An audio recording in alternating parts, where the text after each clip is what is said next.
Okay. Good. All right. Roxy Dolly. Here.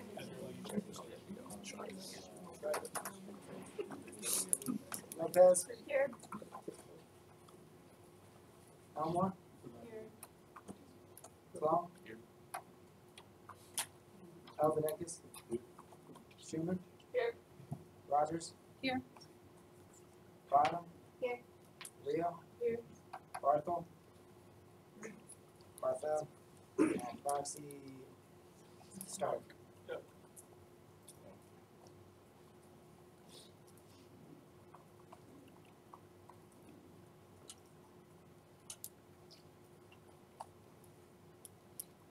McBride. Here. Auden. Here. Roger. Here. Carson Utek. Here. Cardelis. Here. Holscher. Here. Mike. Here. Newton. Here. Penning. Here. Balusa.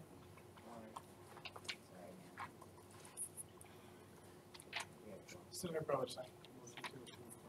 There's been a motion to approve the proxies made by Senator Provocai, seconded by Senator Dexter. I'm here, too. We're Oh. also, you guys. Dang it. And Ben. And I'm supposed to be secretary next week? What's gonna happen here?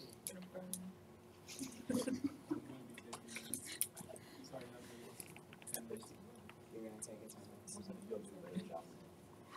Always open as well. Heinricher. Here. Dexter. All right, there's a motion on the table to approve the proxies made by Senator Provocai, seconded by Dexter. Discussion on that motion? All those in favor, state by saying aye. Aye. Opposed? Okay, welcome proxies. We'll move on to approval of the agenda. Are there any, so on the printed out agenda, that's not the most up to date. This one is the new concert committee is under new business, not unfinished business.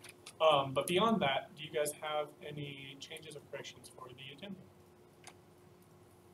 Seeing none, it passes by unanimous consent. We'll move on to approval of the minutes. Did everyone have a chance to review the minutes that Danica sent out on Monday? Were there any changes or corrections? Seeing none, we'll pass it by unanimous consent. We'll move on to our first open floor guest. Susie. Oh, no, I couldn't see it. Okay. So do I just pull it up on the computer? Yep, and we can hit the lights for you. Okay, if somebody wants to do that, that'd be great. No, Hi. it's actually this computer. Oh, this one? Corner, Nope. yeah, sorry. Okay. All right, great. Okay, so hi everybody. Most of you know me. I'm Susie Adlin. I'm the director of the Ivanhoe International Center. I work with international students coming in, and I work with study abroad students going abroad, and so get to work with students both coming and going. And so the Cultural Expo is one of those things, one of those events that celebrate cultures, and we have a lot of our international students involved. We also have quite a few American students involved in that too, that are showcasing culture. So all the different colors there. Okay, so why do we do it? Those are our objectives. You can read those, but really it is to bring awareness and to put people in an environment that's safe and fun, to learn about other cultures, and for our students to share their culture with others, and to do it in a great environment. Again, create awareness, and it really does promote a friendly atmosphere among students. We have a number of student representatives that we just actually had a meeting right immediately before this. And so we have these other student organizations on campus as well, so it's not just the international students, it's also many of our multicultural students. And we also have people from the community. We've got some German folks, the genealogy folks, Open, which is multicultural, and so we've got a great representation from the community as well. It's a great way to really come together. We have quite a few community volunteers. Black Hills Energy has been a supporter for quite a few years now. They even put it in their newsletter several times that they support the Cultural Expo. The Rapid City area schools come in. We've gotten also schools from outside Rapid City. Sturgis called us last, I think in December already. Everybody knows about kind of what happened there that was in the news. And they called us and said, I think we're going to bring quite a few of our students on Thursday this year. So we said, great. But also a few others as well. And so Belle Fourche and quite a few outlying areas as well. And then we do our fun little games at the expo, and then awards are donated by downtown businesses, so our students go out and get those. get anywhere from 800 to 1,000 attendees over a 2-day period. It's interactive, it's lively, it's a lot of fun. We've got educational and cultural activities for the school children, which really promotes interactions with the students in the booths, so that's always good. And then an opportunity for alumni living in the area to come back and visit. Traditional performances by students in the community, so we get a lot of that. The belly dancers have confirmed already for this year, so that's a community group that comes in. They're trying to get a sitar player, and so we'll see if we can do that, and so there'll be some interesting things. And then, of course, it's the best lunch that you can get in town because you get to try all these different international cuisines, which are just phenomenal. For the outside folks, we charge $8. For School of Mines students, it's free. Yeah, thanks to you guys. And then experience a lot of School of Mines diversity on campus. Inclusive community, again, the cultural learning. We do a cultural minute to win it, which is fun. And then we have a fashion show, so showing all the traditional dress. And then here's just a few pictures that are fun. And you can see Beth up there in the top left-hand corner going on her drums, and some of our other students who have done quite a few things here. Students really, truly enjoy it. One of the things we do is storytelling for the children. One of the really cool ways to learn about a culture is to read their children's stories. Shows what they're emphasizing as far as cultural learning. So, and those are just some of the things that are there. Okay, do we have questions? Or I went really quick. I knew we were limited for time, so any questions or? Sure. Well, first of all, thanks, Susie, for being flexible and transitioning to a gap type. Yeah, and thank you for doing that. Yeah, it's been a while since I've given a presentation on it. So. Yeah. Well, thank you. Really appreciate that. I did have a question regarding your income. I was looking at your last year's budget. Yeah. And it showed that you actually turned a profit. We did. We actually did. We came out ahead, which is kind of unusual. What happened is that we told our students, because normally they go over, we say, okay, you're limited to $200, and so many of them normally go over that. Nobody did last year. So we actually came out quite a bit ahead on that, because we usually have students who go $50, $100 over, and so they really kept it. And so this year we told them they could go up to $250. And then we didn't spend as much money on advertising as we had planned. So I guess that was my question. This fiscal year, given the SOAP allocation received, do you expect to turn a profit again? I think it'll be close. Okay. We try to keep it right kind of at that even mark, and a lot of it really depends on the weather. There have been a few times when we've had really bad weather and we've had to cancel and people are stuck with all that food and we still have to reimburse them. So you just never know with the weather. We've been really lucky though, so. Yeah. Any other questions? Okay. Thank you, Susie. Thank you, Susie.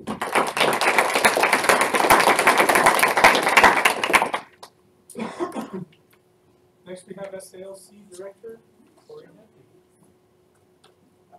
It's like magic.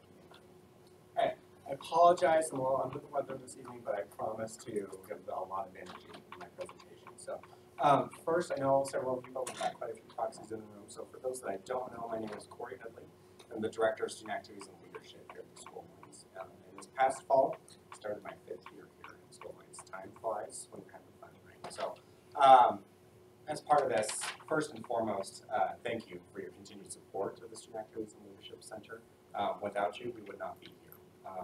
And so, on behalf of Graham and Cheryl and our other staff members, I echo that. So a couple things that I have on the slide here. When you look at student centers or student unions across the country, for those that have physical spaces, an activities office really becomes the programming arm of that facility. And I really see us being that programming arm of the Cervec Center. So whether it's events that we are putting on or helping develop our student organizations. And so providing that safe space for students not only to study and get to know each other and build community, but it's a place where they can attend events. And so really, we built our mission, we changed it about a year and a half ago, really to go on the role of the college union, and I'll talk about that here in a little bit.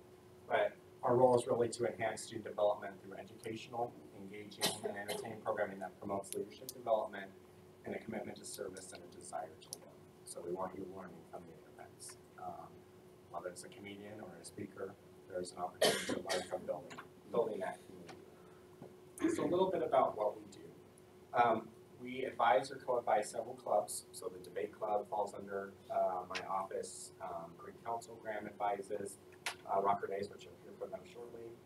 New students and family programs, Welcome Week, the orientation programs under our office. OSTEM, skiing, snowboard, you can see all those groups. Really, we end up being the default advisor, and then as much as I can, I try to move those groups out into the campus community to find other advisors so that they're giving a different perspective.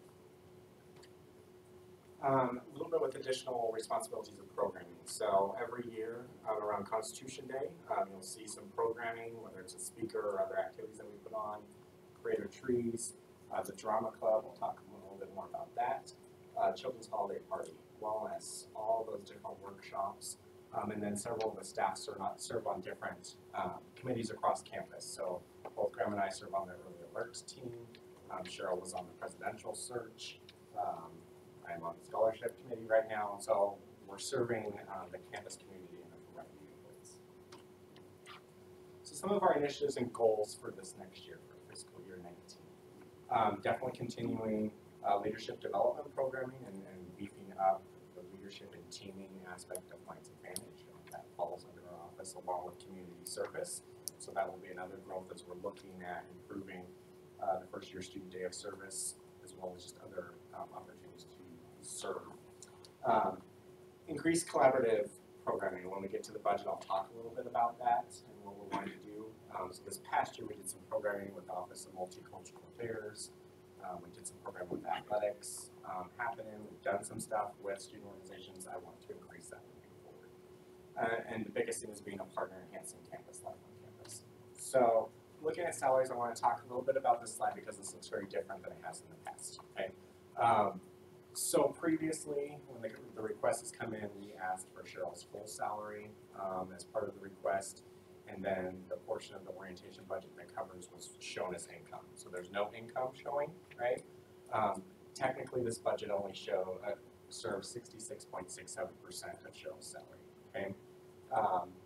In addition, I pay 17.5% of a Venus salary. She's a program assistant in OMA. So it's been set up that way to create collaboration across their offices. So even though we've asked for the full salary, it works out in the end. But for the sake of being transparent, when a budget sheet comes from Heather Forney, this is what my budget sheet looks like, okay?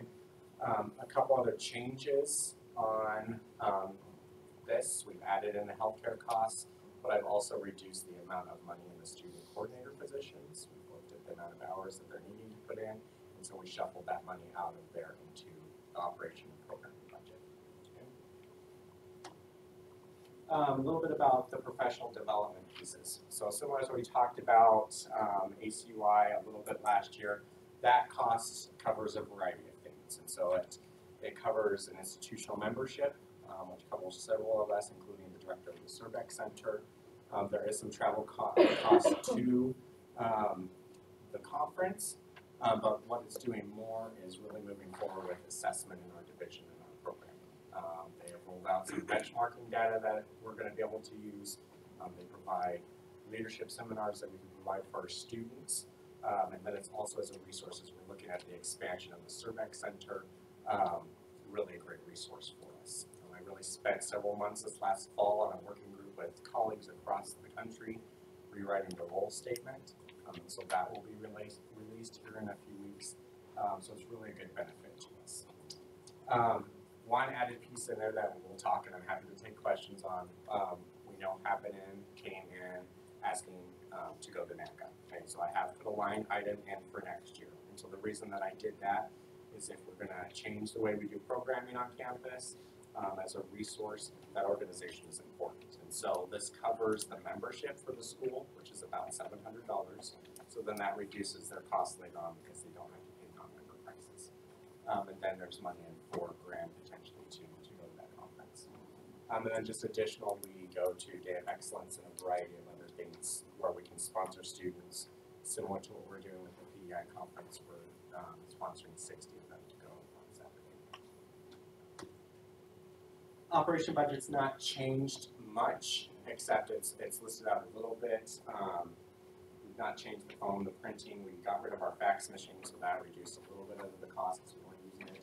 The music licenses, I've split those out. So those are expenses that we share with K-Tech. So we are required as a university to pay those licenses every year to listen to music on campus at events and those kinds of things. So those come in every year. And then again, with the program assessment, we're looking at purchasing a membership to SurveyMonkey in order to allow us to look at that.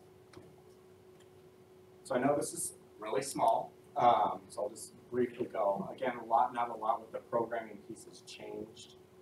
Still looking at leadership speakers and workshops, stuff with community service. Looking at the entertainers, again, we come and go kind of as what's coming through the area. Some of the non-traditional community programming, so you're going to see the expenses that we have in there for Family Weekend and the programming that we put on that weekend. And then really under the spare programming that covers the Rowdy Rocker shirts that we give out, Debbie's birthday. And there is a line item under the Wellness in General there for $2,000 for co-sponsorship with Student Works. So there's an opportunity for us to work with the student org and they need a few dollars to make a program happen. If we can co-sponsor and work with them. Really hope to be able to do that this next year. Okay?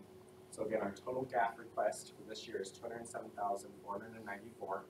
It is about $1,300, a little over $1,300 more than last year, but it's about where we were 2 years ago. Okay? Any questions about the SDSMT budget? Could you go back to salaries real quick? Yes. Was Abena's supposed to change, or was that just a number? Because it's like, it went from 748 to 78. Yes, sorry, when we changed the health insurance, it changed, so I just. And hers was the only one that changed? Yes, so the rest of them we had good. Yep, thanks. Any other questions? Yes, that's right. I was wondering, last year, it looks like you guys, it was budgeted for Graham to attend the SDHVA, and then this year it switched to the NACA. Can you explain? So there's still money in that to potentially go, depending on where the conference is. So he did go this past fall. And so that is a conference really that brings people from South Dakota and higher education together. So there are some benefits to that because he is working with the programming board. And so this could be a benefit to him attending. Again, as we look at that, if we don't fill that, then maybe that money could also be used to send students to NACA. So I think there's opportunities for us to really work with that money.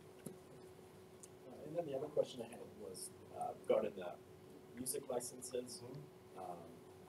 This is an annual cost, but it wasn't on the budget last year. Right. And so when I transitioned into the position, I talked to Mike about it, and it just came out of the budget. And so we just paid for it. Like I accounted when they came in, but I'm like, we need to account for how much these cost every year to make sure we know that they're getting paid, and we know we're happy to pay those. That's all the questions. Any other questions? Yes. Would SurveyMonkey be able to be used by students, or is that exclusively for you? Potentially, I think we could work with student groups and stuff as they're assessing programs and things that we could work or helping send some stuff out. I think we can work on that. Any other questions? This one will be real quick. Okay. Some of you remember last year we switched the drama director salary from their SOAP funding to follow SOAP constitution rules to a GAF fund. And so really, as we're looking at the budget for that, the salary has not changed. It's a non-benefited position. You'll see that there are benefits there. Every person is technically paid certain benefits that you have to account for. So that salary is not going up. So it's split. The $5,123 is split between each semester after the production is done.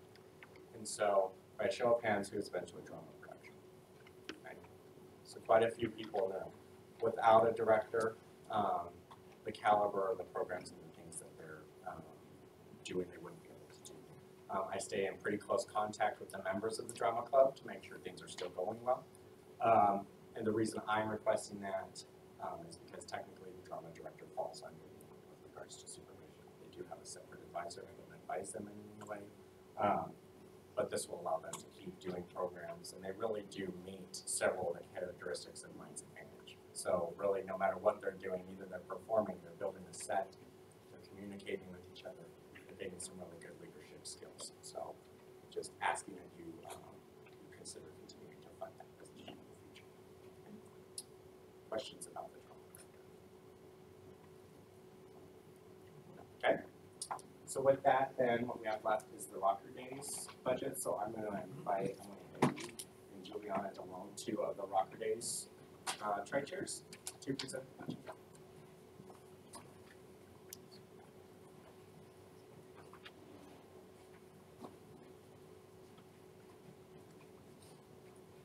Hi, I'm Juliana. I'm Emily, and Gabe Miller is the other tri-chair who just couldn't be here today. So what is Rocker Days? Rocker Days is homecoming week, and this year it'll be September 8th and then follow through until that next Sunday. And it's completely student run by all of us, and then we are overseen by Corey. Why is this important to SDSMT? Well, you know, this is where all the students come together, and this is their spirit week, and it's also very traditional in the sense that we have always done the senior plaque on M Hill, whitewashing of the M, and the frosh run so they can get rid of their beanies at the homecoming game. The total budget we're asking for is $25,574, and our income is from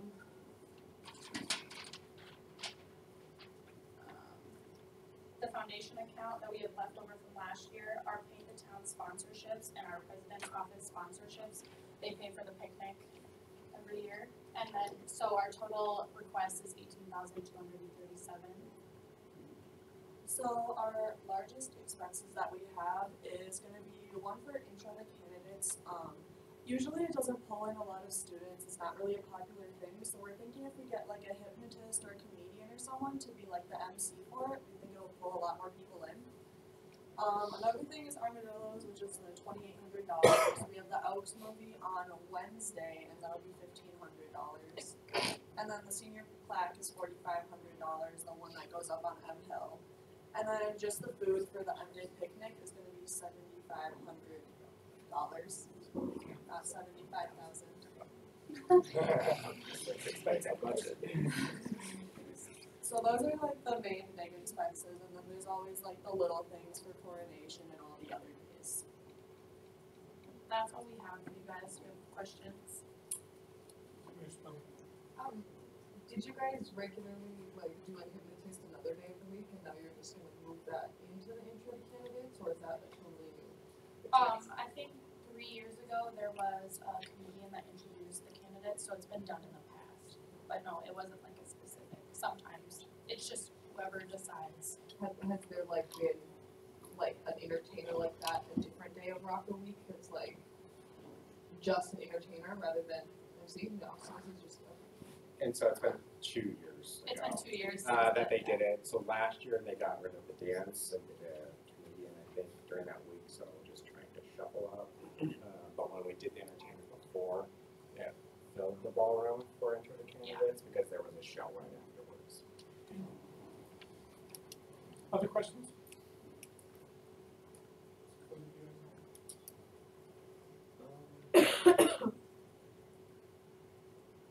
I was gonna ask about the judge's tea, but then I figured out what it was. Okay. So that answers my question. Okay. All Well, thank you guys for your time. Thank you.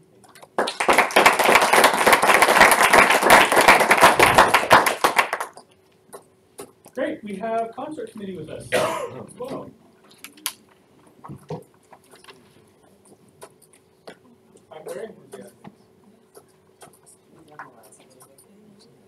You can, right next to you.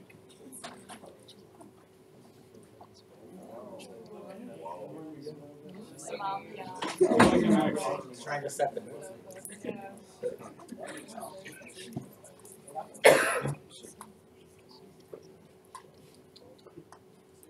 Alright, hi everyone. We are a couple members of the concert committee that was formed several months ago.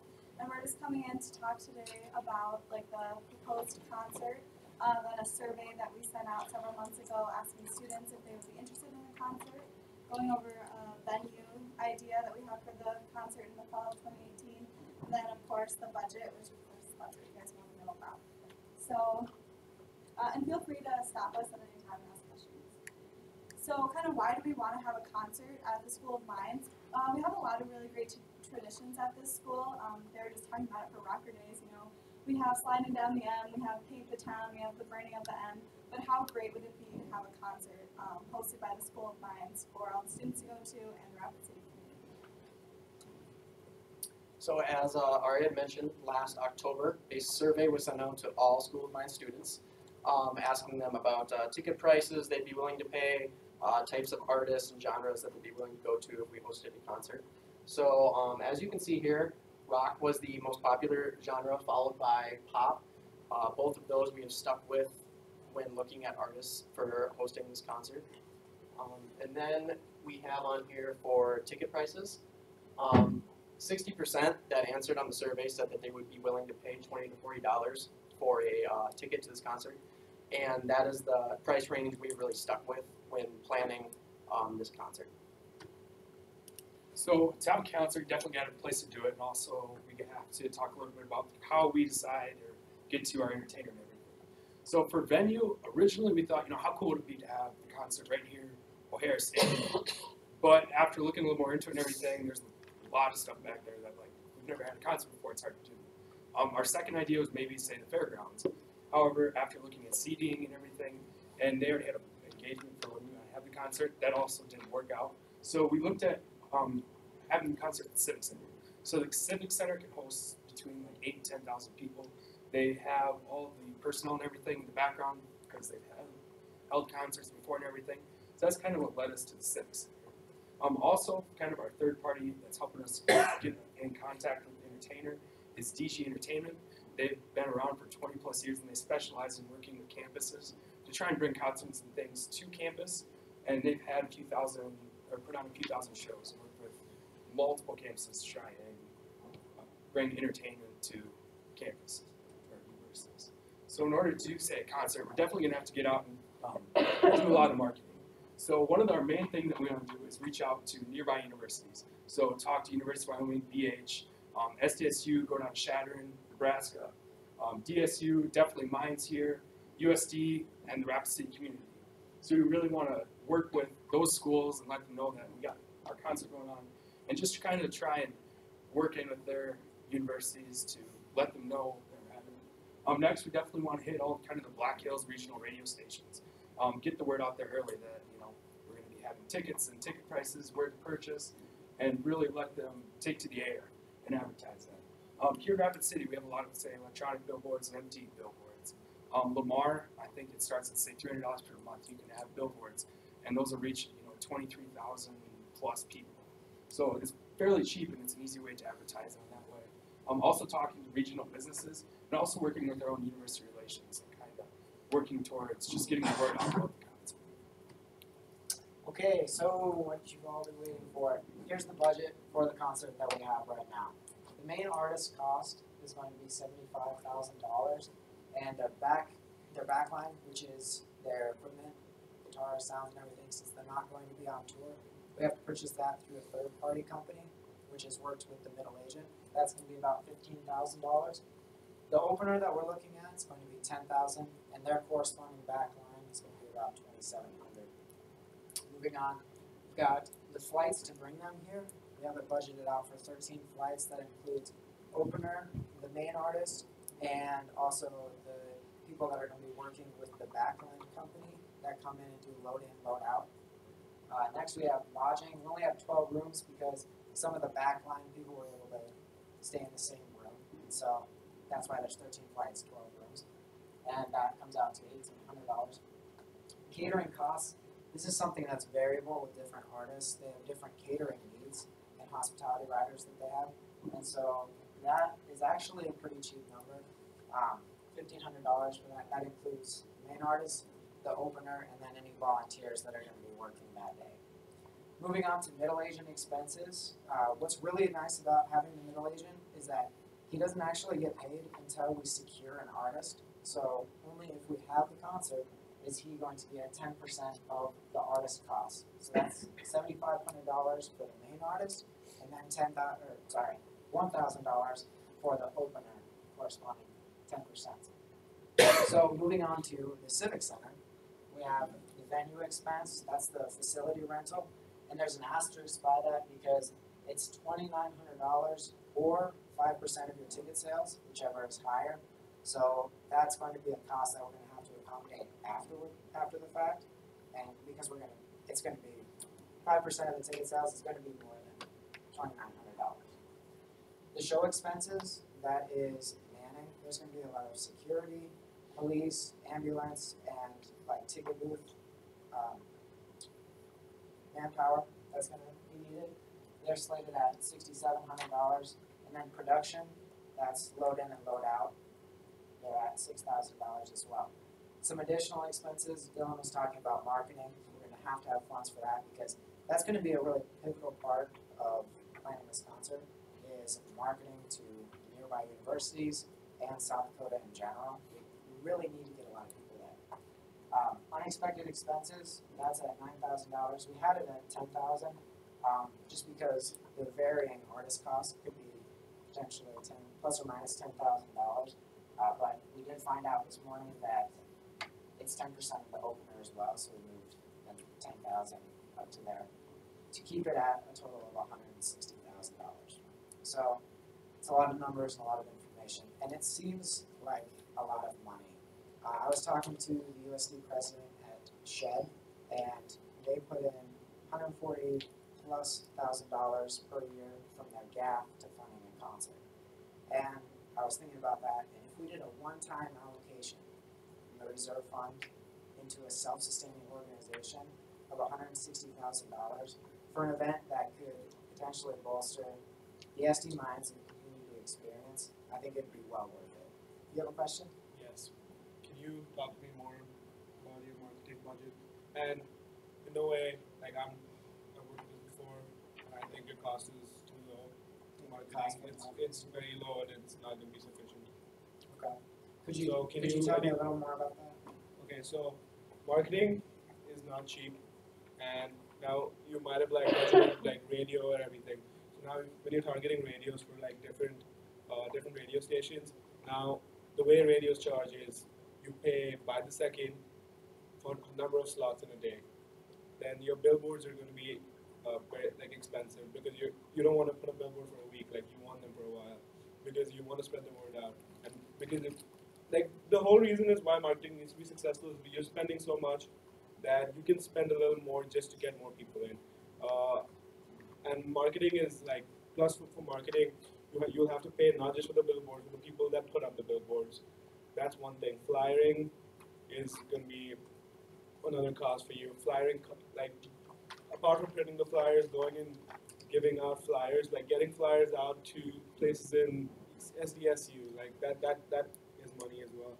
Design is design is also like, you don't, like people say, I'm trying to find an alternate word, but like bad flyers attract bad crowds, right? So you're flyering, and the flyering is not, like, your design is not cheap because you're not making it at 72 DPI. When you're printing hoardings and billboards, you need them 300 and they're going to be huge. So they require like a professional computer with like high graphics to just design that. Plus you're going to have multiple revisions, and designers charge by the revision. After they'll give you like, yeah, here's the design, and then you'll get 5 revisions free with it, and then everything beyond that. So when it comes to like resizing and a different hoarding will have different billboards will have different sizes. Everything needs to be resized by a supercomputer that can process all of that. That's the marketing cost is not enough in my opinion. So what would you say was a good figure? I don't know. You'll have to like evaluate everything, and and there's no way to estimate that. You have to take quotations from people, and I don't know if because we're a state, we need to like send out bids, but it's a long process, but it's very less. I would say like 15 at the minimum. So would you feel like you should amend the resolution to 175? I would give it another week just to like go, and you don't even need to like officially get it, but like try getting down rates. Like I still have a whole marketing plan from the past, like a couple of them, I can just send them over, but that's something you need to look out for. Okay. Because if you're going to, right now the budget is 160,000, And if you're not going to be able to make that money up, it's no point. Like, you rather spend that extra few thousand so you can make more money. Like, again, this is all hypothesis, but it's what works. It's what works. You're under budgeting for that. I was wondering how close it is, like what percentage of the seats there are going to need to be sold to break even on that? I assume is that where you're going next? Yeah, I can talk about that. So we have 6,700 seats in the ice arena, but that can be moved around as far as how many tickets we can sell based on having a pit, an open floor area, standing room. We can obviously get more tickets. So I guess for easy math, and tell me if I'm not here on the spot. So if we sold them at $50 a piece, we're not counting school mind students because that's going to be a discounted ticket price, and we're still looking into how exactly we're going to set that up with the Civic Center. Let's say we have $50 tickets and we sell 10,000. That's how many? $500,000. Okay, so say we sold 500,000 or 5,000. That's $250,000. So 5,000 tickets at $50 a piece, $250,000. That well covers 60,000. So.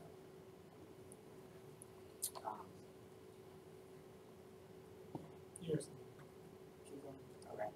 So, moving on, who are we going to have?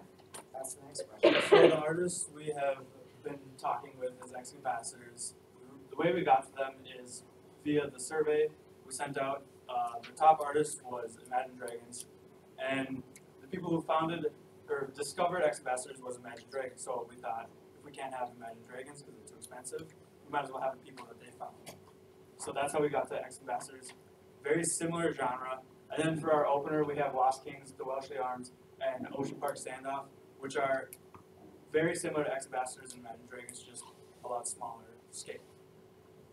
We don't have all three of them. We're gonna pick. We're gonna between the three. We're gonna pick one of Okay, them. all those. Just one. We just get Yeah. one. Okay. So I guess that's what's next.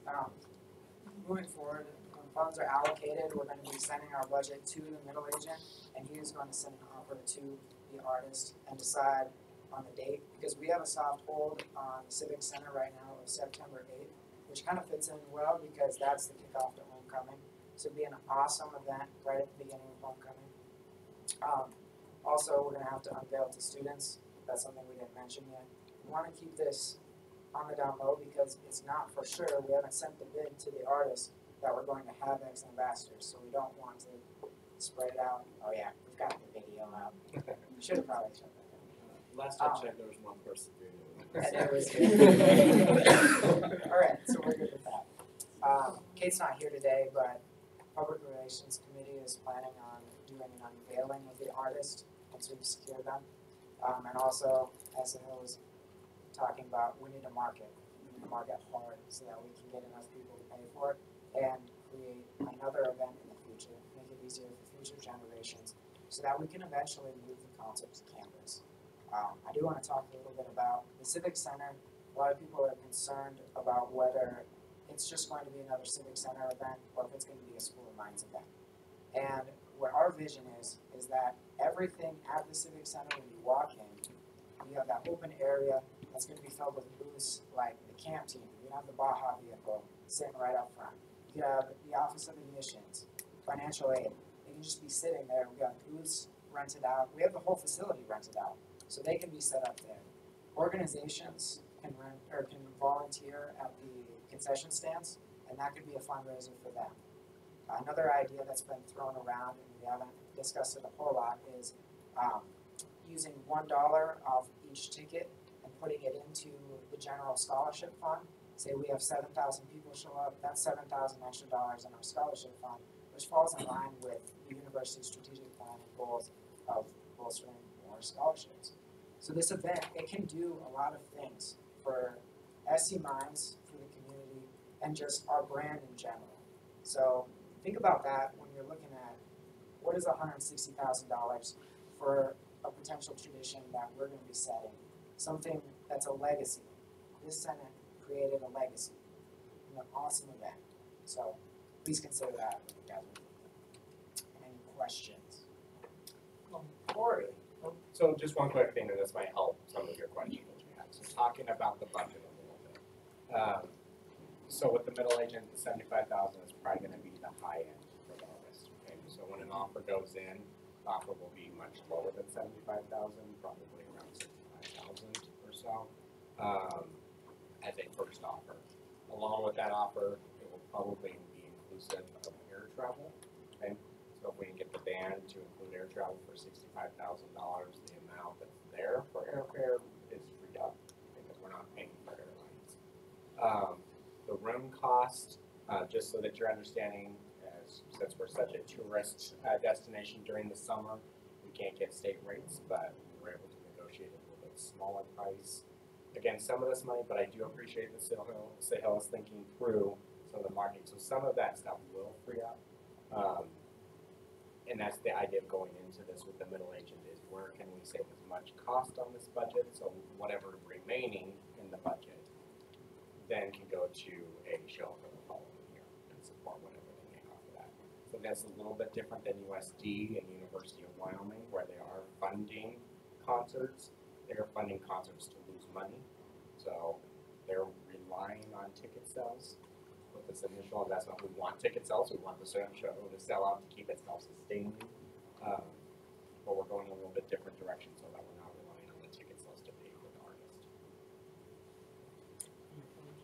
So I know we're state funded and stuff like that, but can we, on our flyering and everything, can we have alcohol sponsors? That, do you have an answer for that? Because we're only taking money from them. We're not. I don't know. I would have to look. That's the other piece to having it at the Civic Center. There will be beer available at the show, run through them, third party, so there's no risk. I don't know. Okay. I will have to find that out. Follow up. Okay. So I want to actually amend marketing budget to $20,000. Is that a motion I can do to your budget? There's the resolution has a 9% of it. Okay, so I would propose that, and that is again on the high end, or it could be the low end. Like I still don't know prices in South Dakota, but usually the best way to go about a lot of this is getting an agent to do it, because otherwise we'll have to personally go and get it done. That's one thing. And when you look at sponsors, alcohol sponsors are the top paying guys. I mean, you definitely have the community, but I'll tell you how. Like when I worked with Smirnoff paid all the artists, but all they needed was call it Smirnoff Experience, one small logo in the top right corner. So, and revenue-wise, like, if we get revenue from the Civic Center on sales, I don't know if we do. On concession sales. Non-tickets. Okay, so that's something where we won't be able to make money because, again, when you approach alcohol companies just supply cases and cases of their alcohol, and which is why we want to move it to campus eventually. Is that we can have some of those third-party companies coming in, and we can make more money off of it. Because from experience, like no big festival-wise, no big festival makes money on tickets. It's all on alcohol sales. So that is something where we will lose out on, but then that's we have to get sponsors hard. And with that budget, which is the number I see right now, I don't think we will have any trouble making up, and we'll break even. Like I know we'll break even with that, even if we raise it by $15,000 more. You said 15 or 20? Total 20. Yes. Anything else? Yeah. Yeah, I have like a kind of two-part question, but I'll be brief. So I feel like you guys have talked about it a little bit, but like the branding of SD Wines, is that a priority for you guys to make sure it's like the Rocker Days concert series or something like that? Is that something that you thought about? Yeah. We're still called the concert committee. We haven't formalized a name, and I apologize, Ed. We did not get T Swift. She was between $1 and $1.5 million, same as Bruno Mars. So that's just to give you an idea of what some of the other shows are doing. But as far as we really want this to, because most of our ticket sales are probably going to come from the community and outside entities, we want to really push our name and the brand. so that it can, yeah, for one, be a really cool experience at the beginning of Rocker Days, but also so that the community can see us and we can see. I think kind of a similar thing that would be like your summer nights. You got like your rocker night where you got everybody down there wearing apparel, you got all the booths and everything, just emotional for us. It's kind of like since we have no plan to be rented out, we can kind of get that same thing. And then my follow-up to that, I guess, is I wonder if you've thought about marketing to alumni, like not only like sending them personal invitations to buy tickets, and if they'd be willing to sponsor anyone that we're because some of them might have some things with people, but just because if it is like the SD minds and you can be like, come back for that day, that was awesome. And that's what we really wanted this to fall on the day of homecoming, like with the available kids and everything. But we are going to be reaching out to alumni, and that's one of our future goals that's in our memo that, well, also, I'm sorry, I forgot to mention this. The memo was sent out by Danica that we submitted to the Finance Committee earlier, and it outlines our future goals, our project goals. One of them is enhancing alumni interaction with the concert and trying to get that boosted. So have you like done any research on ex-ambassadors and past concerts to see what their attendance was and ticket prices for them? They're playing at Red Rocks on the 5th of May, May 1st or something, right at the beginning of May. And I think some of their general ticket prices, granted this is Red Rocks, were like $70, and then higher end were like $400. As far as numbers, I think it depends on the venue. So. And I reached out to the University of Wyoming, which happened 2 years ago, just to talk about how the band worked, had a positive relationship. It was a little bit different for them because they were on tour. So they got to get rid of the whole backline cost and all that stuff we tried. But that's the difference. But it's been the positive. The middle agent speaks highly of them. And working with them. Or did you follow? I had a thought. If we advertised it as like heavily as a Minds event with like sort of supporting school spirit, do you think that might have a concern if we market it in other schools like VH? Would they want to come to like a Minds sponsored event? I guess to counter that, if ex-ambassadors was going to BH and it was a BH event, would you still go?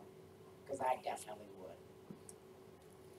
I think it's all about also how you market to the other universities. We're not going to say, hey, we're having a huge School of Minds event and just like pushing that. We want to push ex-ambassadors. So it's all about the marketing strategy that you have, I think, with that.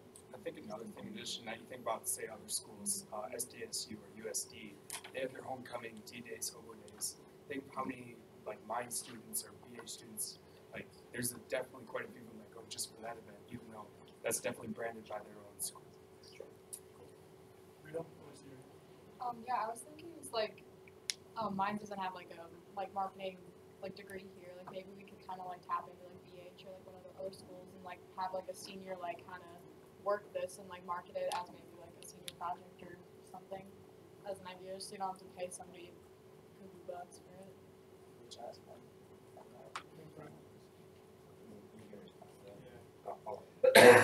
Hi, Megan. I've done it multiple times. Bill's done it multiple times. So I have a question on ticket prices. What were you gonna have ticket prices for Mind students?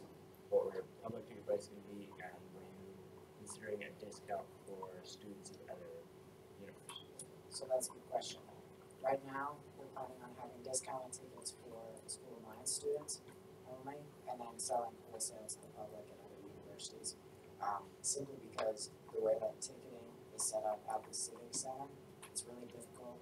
Also, how we're going to, sending out like a code, or like a QR code to School of Minds students that they can enter, doesn't really prohibit other people from the community using that same code and then purchasing cheaper tickets. So we really want to prevent that from happening. So we're going to be pretty strict on exactly who's going to get a discounted ticket, and then we're going to sell wholesale to the rest. So we're looking at between your first question is, what's that actually gonna look like? Between, like you said, $20 and $40 for school line students, and then also probably no higher than about $60 for community members. So it's going to be within that, and we're calculating out about $50 a ticket. You said 3,200 tickets to break even, so that's less than half of the stadium. But ticketing is going to be like once we get the artist, that's going to be our first step in like how we're going to get these tickets out. Also orientation, we're planning on reserving a couple rows or sections for new students because they're not going to know, some students might not even know if they're going to lines yet. So once orientation rolls around, we can try to quick sell some of those tickets as well. And then if they don't go, put them back into the public as like a last thing. So I don't know who's first.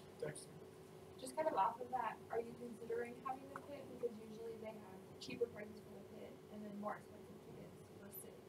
Yeah, and that's another thing that we're going to be working with the Civic Center as far as what they've had in the past. I know they've had similar groups like this. They don't have a lot, but it's a bit more of a pit feel. And also working with the middle agent and when the artist who is performing at other places, talking about how well that went. Because their music kind of goes back and forth, some bits slower, some bits a little bit faster. So what's the experience you want to get out of it? Having seats sometimes can do some people that want to just go crazy. But we're definitely looking at the fine line of how we want to set up that and like behind it, the seating, how that's going to work. And then also how many people we want to come with. So it's still an unanswered question, but that's all the things that are going into it. Or did we follow up?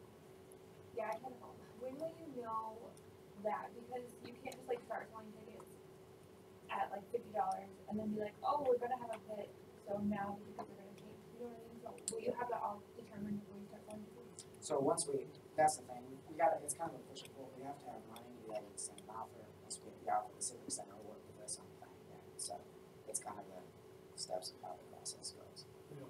Have you considered like having tickets available to purchase online? Say like when you get like your parking pass or something for school, you could have something up there to like just kind of tack that on to. I mean, exactly how we're going to do it. Like I said, some of that software right now, like our student ID numbers don't actually correspond to the name, so it's really hard to be able to put that in there. That also works with the system with the Civic Center ticketing. So it is something that we haven't gotten resolved yet, but that's a future. I would just quickly add to that, we don't want to do that because we don't want to have to worry about taxes, okay? So there will be some fees taken out of the ticket sales or facility fee, those kinds of things that will be off. If they pay cash, of course they won't pay credit card charges. We don't have a system here on campus to be able to take care of that, even charging things. So it's just a safer bet for us to go.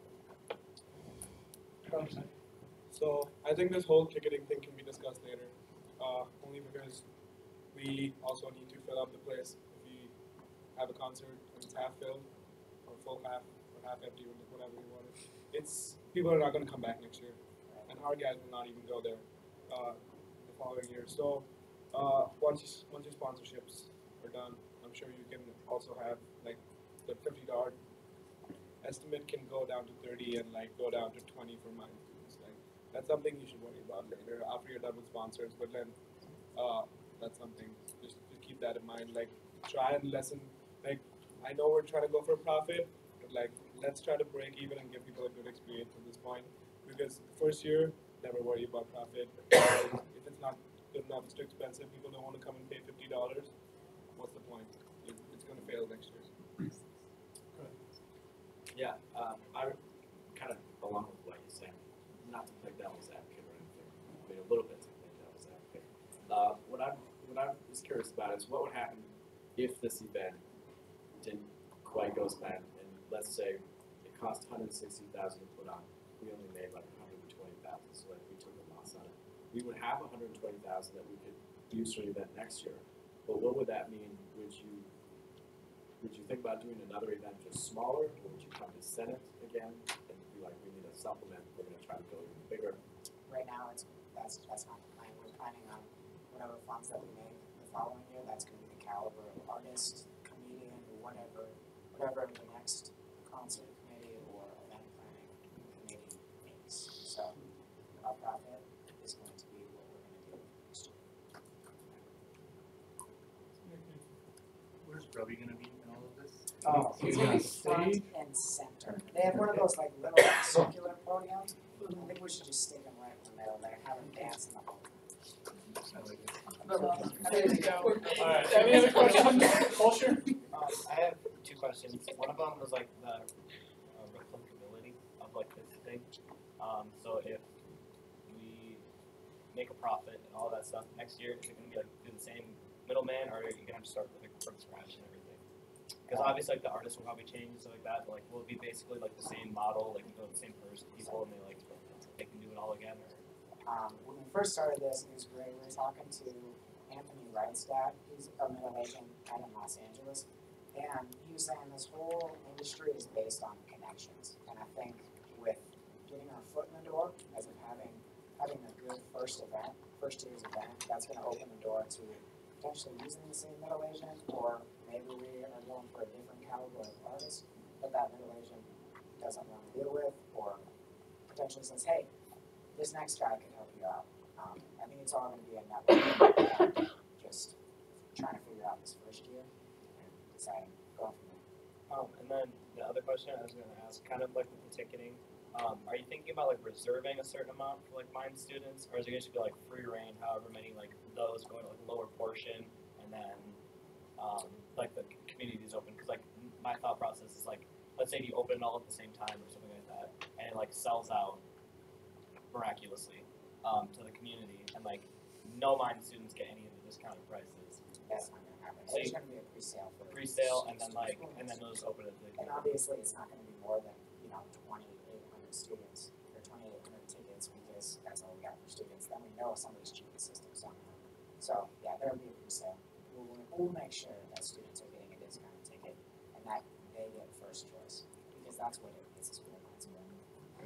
And then making sure that we have tickets set aside for the next incoming freshman year class too. Yeah, that is one. Great. Well, thank you guys so much for taking your time, and I know we'll be seeing a resolution later today. Thanks. Thank you.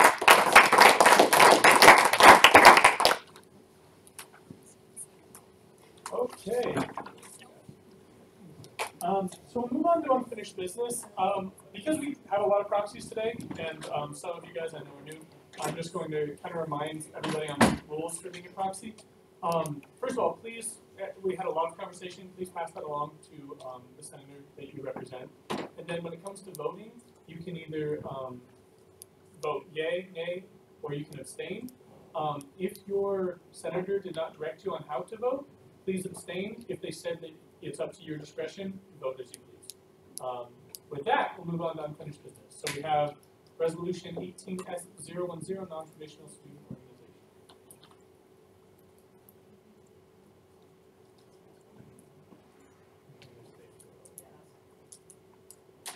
Senator Vice not here. Would someone from that contribution? Cable overview, resolution number 18S010, of the 14th of February, originated by the Constitution Committee and presented by myself. As this is the second reading, I will read it again. Discussion on this resolution.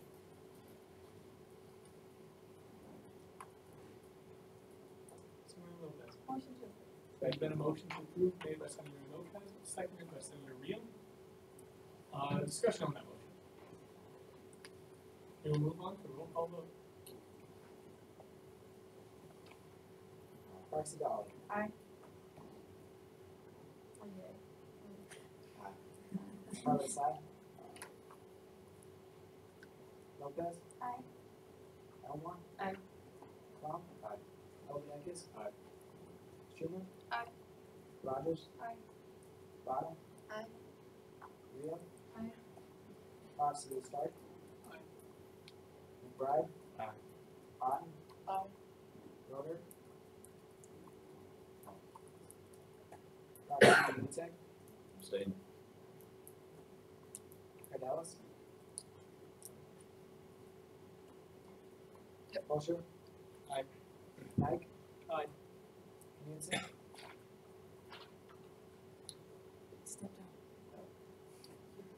Penny? Aye. Spillman? Aye. Is he just down the hall? Or? Okay, did we have? Oh, we've got two.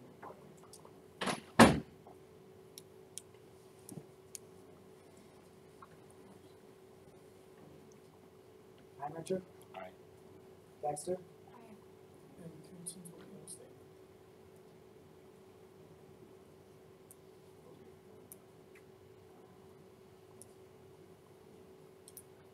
Well, the resolution, assuming we have a quorum, will pass, which I believe. So we will send this out to non-traditional student org as soon as it's signed, which will be on the next page. Moving on to new business, we have resolution number 18X013, concert committee reserve fund allocation. Alrighty, this is Campbell Overpiller Resolution number 18S013, originated 21st of February 2018, originated by the Finance Committee, presented by Senator Irene Spillman. Whereas the concert committee has approached the Finance Committee with a request for funds to be applied towards a concert or similar event, and whereas the appropriate paperwork has been filled out with the Finance Committee, and whereas the Finance Committee has deemed $160,000 as an appropriate amount to allocate to the committee, and noting the funds will be subverted back to the Student Association Reserve Fund if not used within 3 years of the initial funding for the 3 years subsequently or the 3 years subsequently following an event, and therefore be it resolved by the majority vote of the Student Senate and the signature of the Student Association President that $160,000 be allocated to the Student Association Reserve account to the account formed by the Concert Committee under the happening organization with the sole purpose of funding a concert or similar event. Thank you. Discussion on this resolution. Senator Powers. Motion to amend, the finance committee has deemed, you guys deemed that amount? Or is it the budget request?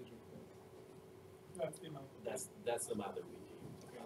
Is there a way I can change it, or is it something you need to do? Well, I think You should bring it up in discussion. if the finance team change their deemed amount, once it's out there, then we can change that. But So is that, do you just wait till next week? I don't know, what do you guys think? Amend it, but it's not gonna be a friendly. Yeah, I mean, we're voting on it next week anyway, so Right. it doesn't make a difference. Vice President. So, correct me if I'm wrong, if we amended it next week, we can vote on it for the following week, Unless you suspend the rules. unless we suspended the rules, which. So if we amended, it would be much better to amend it this week, because keep in mind that the following week is spring break. That would push the planning process back another 2 weeks. And time is kind of of the essence, Senator Real. What about amending the dollar amount? That would be quite a significant change if it were to be amended. That's what we're further. talking about. Oh, sorry, I thought you were talking about, totally missed that. Now, this is kind of interesting, and the resolution says the finance committee has deemed this, but lower down, that's the actual amount that would be allocated, which I'm not, it'd be weird, but what if we just change the number at the bottom and left? Think about that. I mean, the Senate I believe kind it of would be strange to deem less money and allocate more. But the Senator Elmore. I mean, it's like what I was proposing makes sense just because it's true, the finance committee decided on that amount and then if I we want. I would be comfortable with the finance committee taking a vote. In If front of they everyone. feel comfortable taking it. We're missing a member. That's true. That's a lot down. We still have But there's only 5. finance. Yeah.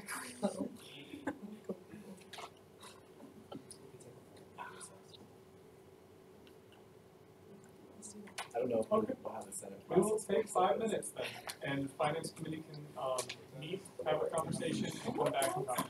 Sound good? Recess. Alright. That's not how it works. I don't know if this is a proper process. You're right. How long will they hit the screen?